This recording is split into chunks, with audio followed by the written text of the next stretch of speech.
calls it a threat to public health. Neighbors call it nauseating. And tonight, a new law is cracking down. Specifically cracking down on rundown RVs that leak sewage onto Portland city streets. And it's a problem with a $1 million price tag. KGW's Maggie Vespa is live at City Hall, where the council just passed an emergency ordinance that goes after the people who sell those RVs. Maggie? Yeah, Tracy, Joe, that's right. Effective immediately. In fact, anyone who sells or even gives away an RV with a leaking or essentially non-functioning sewer line could face a $500 fine or 6 months in jail. A lot of people tonight championing this move by the Portland City Council. A lot of others asking, where are those inside those RVs supposed to go? Our parks, schools, and residential areas have often resembled RV graveyards. RV graveyards that officials say pose a public health risk. It can be summed up in one word. It's sewers. RVs that leak sewage. Leaking raw sewage. Seriously, they say. There's no exaggerations here.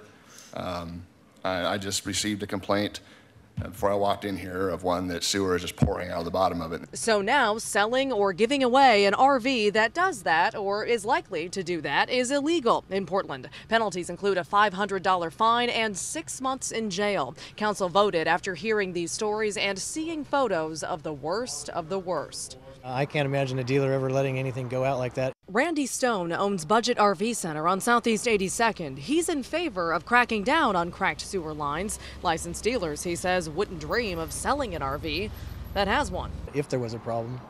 But in the last 26 years, I believe we've probably fixed maybe 2 out of hundreds of motorhomes. But it is a huge problem, he points out, among private sellers. Sites like Craigslist are flooded with legit RV sales and shoddy ones. It's why Portland has raked in 7,000 complaints so far this year about derelict RVs parked on city streets. That said, many are asking, where are the people inside those RVs going to go? This viewer on Twitter asking about creating semi-permanent spaces for those residents like Seattle. Commissioner Nick Fish had the same question.